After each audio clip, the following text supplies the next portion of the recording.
everyone. My name is Francesca Verbini and I'm the owner of Luna Press Publishing. And today we are here with Barbara Stevenson to do a mini book virtual launch of her latest novel called The Dalliances of Monsieur D'Haricot. So Barbara, it's really lovely to see you again. Welcome. Yes, lovely welcome. Lovely to see you after so long. Has been a long time, absolutely. So for those of you who don't know, Barbara has actually joined Luna Press in 2015. So it was way back when we first started. So Barbara has been journeying with us for many years now. My hair's turned white. We're all getting there. I think I can see a couple of plants there. I can see that. But so basically, yes, the very first thing we did was a short story contest, which was called Beyond Realities. And Barbara, in fact, she managed to get shortlisted for the best 10 tales, which made the first edition. And since then, we then do the following years, we went to do the second volume of Beyond Realities. And what do you think? Barbara's story, once again, left a simple, clear impression. And she made it into the second book as well. So by then, we realized that we did like her style very much. We knew that, of course, but we wanted to see if we could actually create a collection of Barbara's short story, because Barbara has been extremely prolific. And so this came out last year, unfortunately, in the middle of the pandemic, if you like, but still managed to get a very successful release, and it's called Where the Ocean Meets the Sky. And as you can see from the cover, done by the amazing Bede Rogerson, who also did the cover of the book we're about to launch, it really is an incredible amalgam of surreal fantasy, humor. There is anything you can possibly imagine. So if you're really up for a good laugh, but a clever laugh, then Barbara's collection will be the perfect thing for you. Now, obviously, it was then almost expected that we would transition from the random short story to a collection to an actual novel. And here is where come the Dalliances of Monsieur D'Haricot. The book actually received a lot of interest, to the point that the Italian rights went immediately, and the book is available in Italian by Astro Edizioni. So, Barbara, tell us a little bit about Monsieur D'Haricot. Tell us, how did this character started? This sort of Poirot meets Sherlock Holmes in a fun experiment. But tell us more about your ideas and how did you get this character to come to life? That's quite an interesting question, because it shouldn't really have come to life. Before lockdown, we actually met as writing groups, and we were just doing the exercise. There's quite a well-known Arcadian writer, although possibly people haven't heard of him, called J. Story Cluster. Now he's dead. He was around in the early part of the 19th century, but he wrote mainly fiction, short stories. And so we were doing a little exercise on using his titles to write our own characters. And we had the covers. One of our group works in the local archive, and she had all the covers for the books there to see the cover. And one of the books was called The Adventures of Mr. Bede. And the cover was very simple. I think it just had one man on the cover. However, I don't know, it's just something about the Adventures of Mr. Bede that caught my fancy. But since I didn't want it to sound like Rowan Atkinson, I thought I'd change it to Monsieur D'Haricot, because I love Paris. So I think I'd just been back from Paris. I thought we'll make him friends. So it was just Monsieur D'Haricot rather than Mr. Bede. So once I had the sort of French character with a sort of cross between Migri and Mr. Bede in my head anyway. Things just developed, but we just wrote a very short piece on the night. We're really only allowed to write about 500 words, so a little more than a sort of description of the fact that he didn't like cars, he'd only ride a bicycle, and when I went home he was still in my head, so things just came over the next 2 or 3 weeks, and then obviously it takes longer to develop the story, but once you've got the character in your head, they stay there until they're finished, don't they? Yes, So absolutely. that was the main how he came to be. Oh, fantastic. And so obviously Monsieur D'Haricot is set at a time where we're transported back in time, and we are exploring potential alternative history here, with the French Revolution going in another way, and of course Yes. a cast of really interesting other characters as well. So what can you tell us about the story? I'm always actually fascinated by darkness as well. I mean, living in Orkney, we get a lot of darkness in winter. And if you look out my front window, you can't do it now, there's a chambered cairn that you can see from my front window. And again, we've got lots of chambered cairns in Orkney, and in every chambered cairn, there's trowries that live in the chambered cairn, which are troll-like people, but they live underground, and they make music, and if you meet them and go underground with them, you don't come back.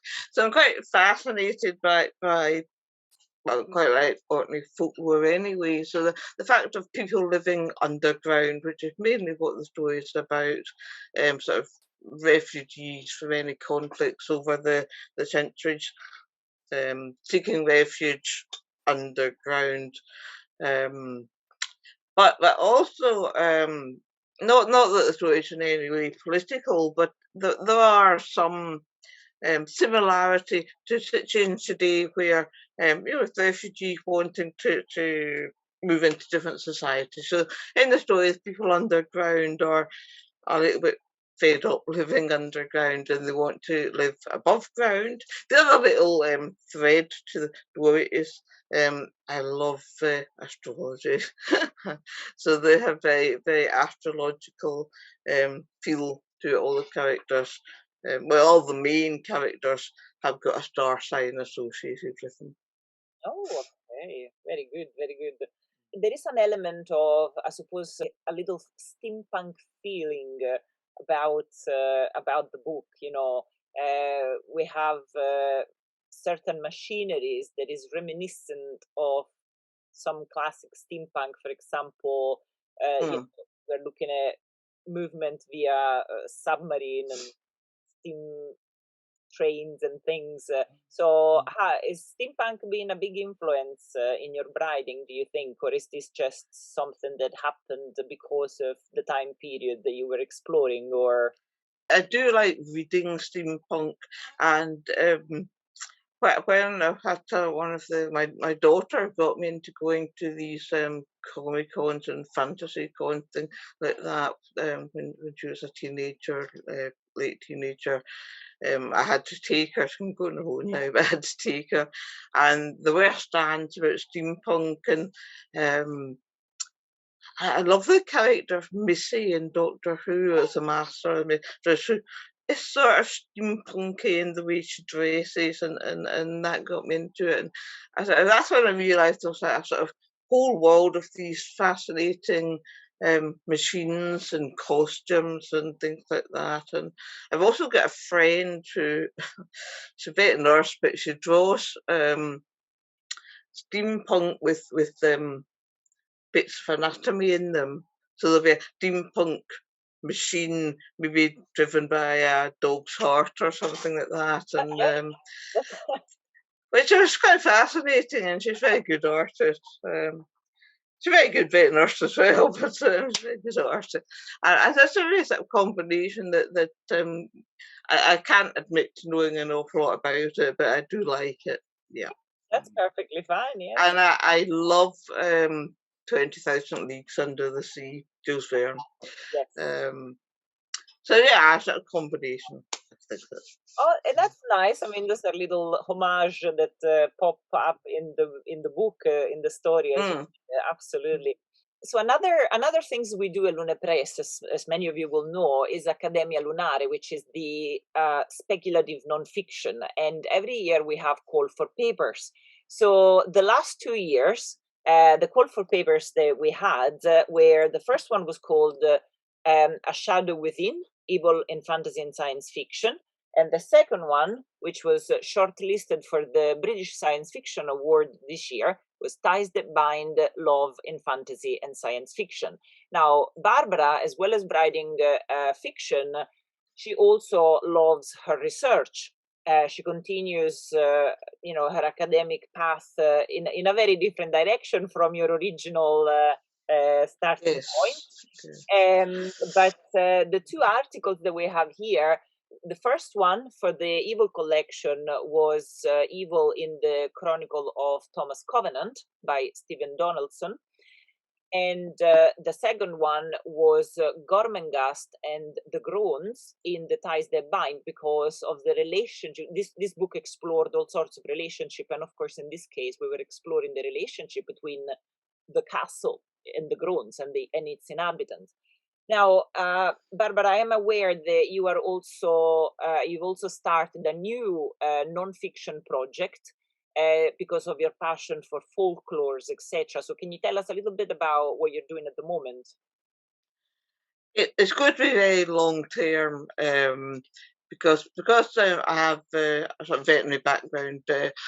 I'm very interested in animals anyway, and I always came across little stories, but I know not fiction story. For example, the alpacas were given by the Inca god, and if man doesn't look after them, the Inca god's going to come and take the alpacas back home. Just little myths about animals, and every animal I come across, there's some different way people look at them. The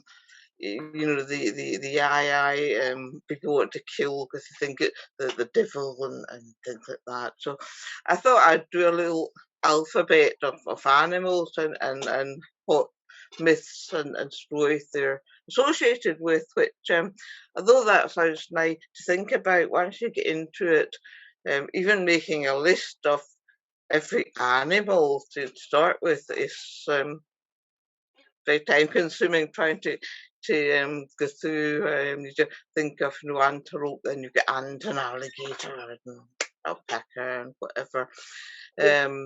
So at the moment, I'm not even on to B yet for my animals. It's going to take an awful long time to do. But you think you've maybe found as much as you want, and then somebody will maybe say, "Oh, do you know the story?" You think, "Oh no, I don't. I need to go and research that." And there's so many variations in the stories. It's going to be a very long-term project, but it's fun to do. So it's really just for personal interest. Yeah, no, that's great. That's great, and you found a way of putting together your two passions: the one for animals, being of course a veterinarian, and the one for folklore, which is something that you like very much as a writer as well. So this is a really nice way to get it together. Oh, that's awesome. Thank you very much, Barbara. So everyone, so the Dalliances of Monsieur D'Haricot, I'm looking on the calendar, is going to be released on the 8th of June. And as we get closer to the launch, we're going to have also other opportunities for you to see Barbara. She's going to be one of the guests at the University of Glasgow GiftCon, the fantasy. Yes. So that's this weekend, isn't it, Barbara?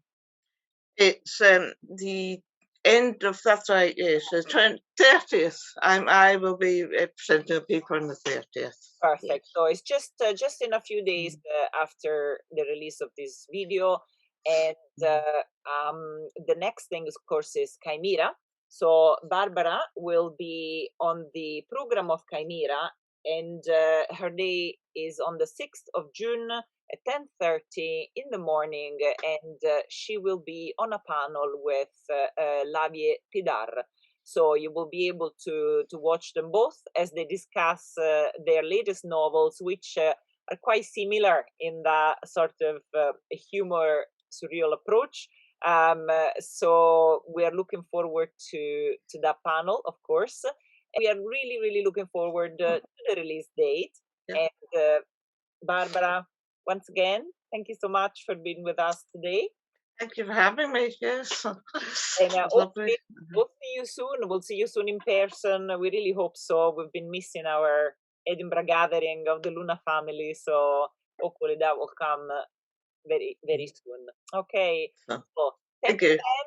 Ben, and enjoy the Dalliances of Monsieur D'Haricot. Thank you.